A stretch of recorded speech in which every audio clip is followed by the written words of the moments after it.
Bismillahirrahmanirrahim. Assalamualaikum warahmatullahi wabarakatuh. Salam sejahtera bagi kita semua. Terimalah sapaan khas dari Lampung. Tabi pun alhamdulillahirabbil alamin. Wabihi nasta'in ala umuri dunya waddin. Wassalatu wassalamu ala asrofil anbiya'i wal mursalin wa ala alihi washabbihi ajmain. Amma ba'du. Pertama-tama marilah kita panjatkan puji syukur kehadirat Allah Subhanahu wa taala yang telah memberikan nikmat serta hidayahnya hingga kita bisa berjumpa pada mata kuliah fikih pada hari ini. Salawat serta salam kita sanjung agungkan kepada Nabi Muhammad sallallahu alaihi wasallam yang selalu memberi manfaatnya hingga yaumil akhir. Baik, hari ini saya akan menjelaskan tentang kajian fikih berdasarkan kurikulum di MI. Sebelumnya perkenalkan, nama saya Miftahul Janah MPDI. Saya berasal dari Sekolah Tinggi Ilmu Tarbiyah Pringsewu, program studi perguruan pendidikan guru Madrasah Ibtidaiyah. Baik, hari ini adalah pertemuan kedua setelah kemarin kita sudah membahas tentang kontrak belajar, jadi tentang pembagian tugas. Jadi pada pertemuan kedua ini kita akan bahas apa-apa saja yang ada atau yang harus kita kaji di kurikulum MI. Yang pertama ada tujuan pembelajaran. Ya, di sini ada 3. Yang pertama, mahasiswa memahami ruang lingkup materi fikih di MI. Jadi maksudnya apa?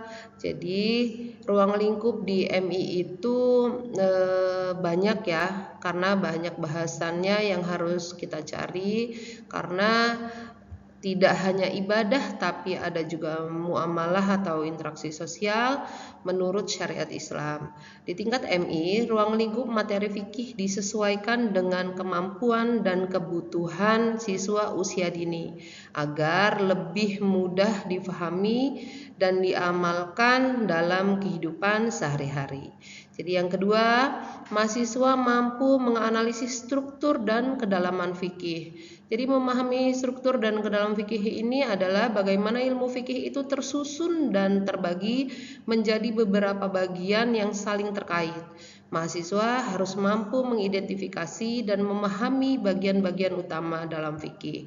Jadi itu apa aja strukturnya? Ada dalilnya atau landasan hukum, pembahasan pokok fikih, hukumnya, serta metodenya. Ya. Terus yang ketiga, mahasiswa mampu merancang pembelajaran fikih berbasis kurikulum. Nah, jadi kalau di bahasan ini diminta bagaimana caranya kita mahasiswa itu bisa memahami prinsip dasar kurikulum dulu. Oke, slide selanjutnya, urgensi kajian fikih di MI. Jadi di sini kita akan membahas tentang 3 poin. Yang pertama, membentuk karakter religius siswa sejak dini. Baik, jadi kalau kita bicara tentang karakter religius siswa sejak dini, di sini sebenarnya harus ada andil juga dari orang tua. Bagaimana kira-kira di rumah juga bisa disertakan, jadi kolaborasi ya, kolaborasi antara guru dan orang tua untuk membentuk karakter religius. Mungkin diajarkan ibadah di rumah, terus mungkin memang sudah diajarkan atau dimasukkan ke TPA kan gitu. Terus selanjutnya, memberikan hukum ibadah yang benar. Jadi di sini mahasiswa diharapkan mampu mengajarkan guru untuk bagaimana caranya memberikan hukum ibadah kepada anak yang benar, dari tata cara sholat, bacaan wudhu, niat wudhu, bacaan buka puasa kan begitu.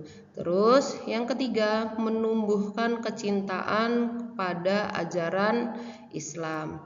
Jadi di sini juga sangat penting kita ajarkan sejak dini bagaimana caranya kita menumbuhkan kecintaan dari anak-anak untuk mencintai ajaran-ajaran Islam, mungkin dengan mengadakan perayaan Maulid Nabi, mengikut sertakan mereka untuk meramaikan acara nuzulul Quran dan sebagainya ya.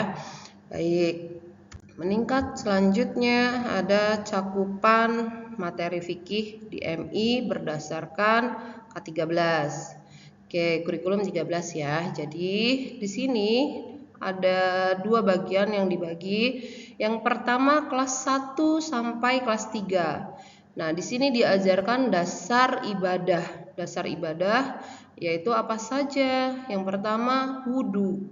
Jadi sebelum sholat anak-anak kita ajarkan dulu wudhu. Mungkin bisa praktek ya, langsung praktek wudhu. Nanti diajarkan dulu niatnya, rukunnya, tata caranya. Oke, selanjutnya di sini ada sholat. Nah, jadi mungkin di sini nanti juga bisa pakai metodenya praktek atau demonstrasi. Jadi di saat waktu sholat, anak-anak juga sudah diajarkan bagaimana caranya tata cara sholat, niat sholat, ya. Jadi bacaan-bacaan sholat. Nah, di sini juga diajarkan. Oke, selanjutnya dasar ibadah yang ketiga adalah puasa. Nah, di sini ditekankan kepada anak-anak bahwa puasa merupakan kewajiban yang harus dijalankan oleh setiap umat Islam. Jadi nanti kalau seandainya sudah waktu bulan Ramadan mungkin ya juga nanti bisa diajarkan puasa, atau mengajarkan puasa kan juga nggak perlu yang langsung 1 hari ya, karena kan seperti orang tua zaman dulu mungkin puasa bisa setengah hari dulu ya, nanti mungkin dilanjutkan lagi puasanya sampai maghrib gitu. Jadi mengajarkan atau mengenalkan materi sejak dini itu memang harus kita ajarkan kepada anak, karena yang paling penting itu adalah pembiasaan. Oke, yang kedua ini kelas 4 sampai kelas 6. Di sini kita sudah ajarkan pemahaman yang luas.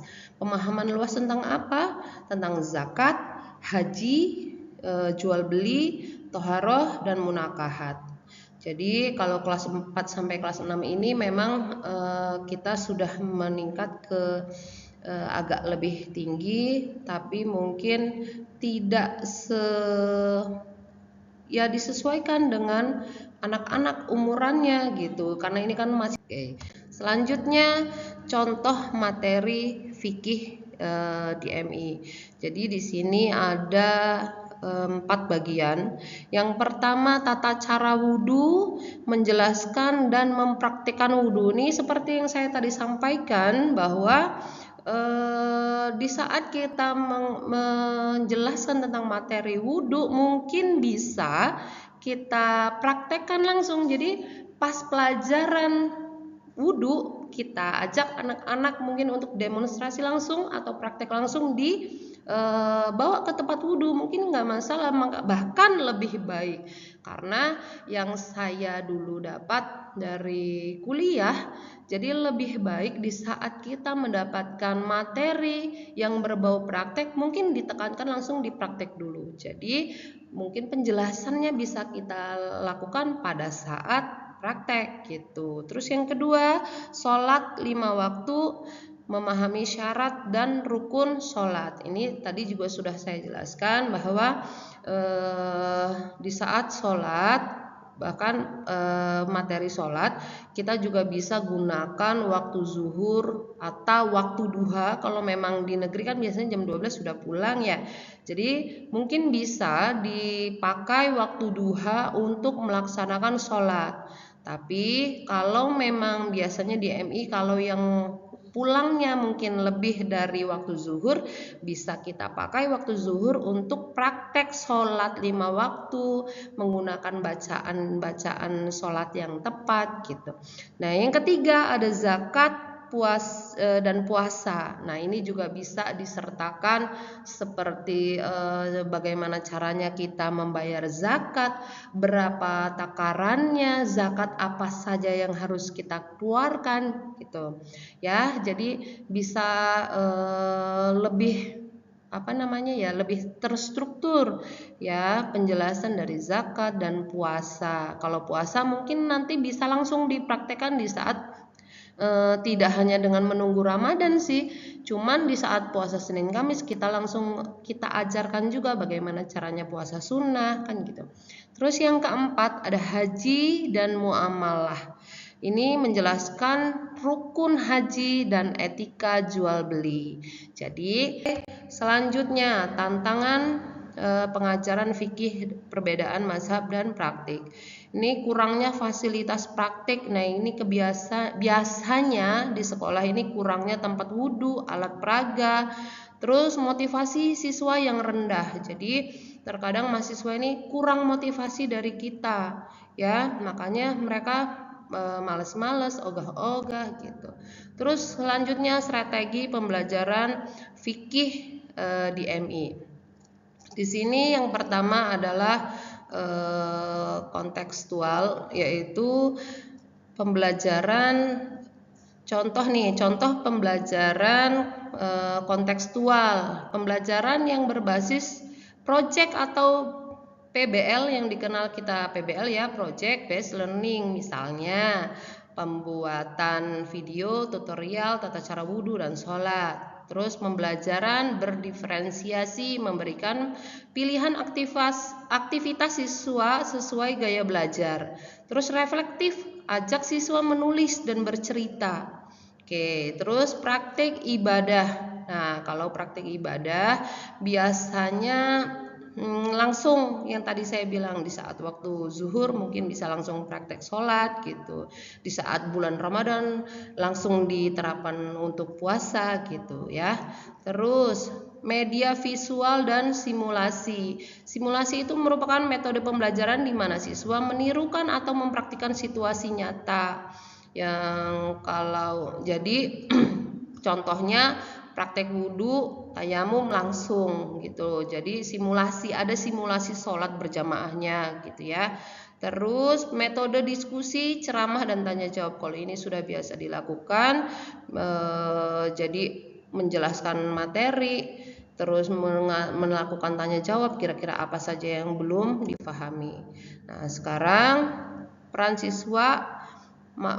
mahasiswa PGMI menganalisis materi secara pedagogis, mampu menjelaskan dengan bahasa anak-anak. Nah, ini yang paling penting karena di saat kita menyelami dunia anak-anak, kita pun harus bisa menjelaskan sesuai dengan umurnya.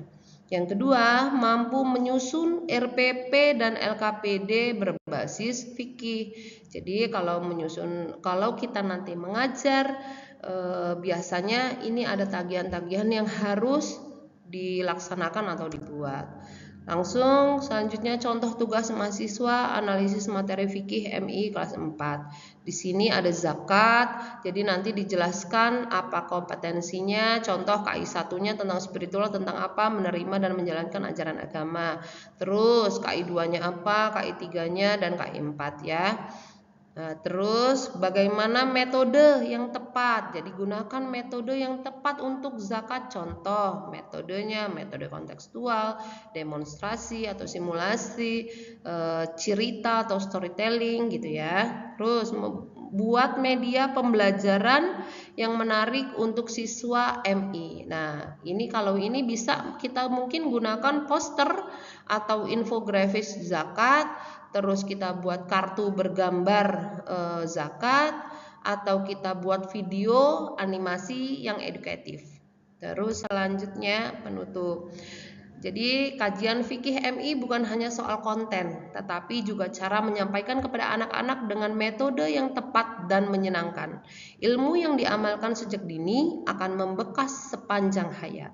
Baiklah, mungkin cukup sekian dari saya. Mohon maaf apabila ada salah kata, kepada Allah saya mohon ampun.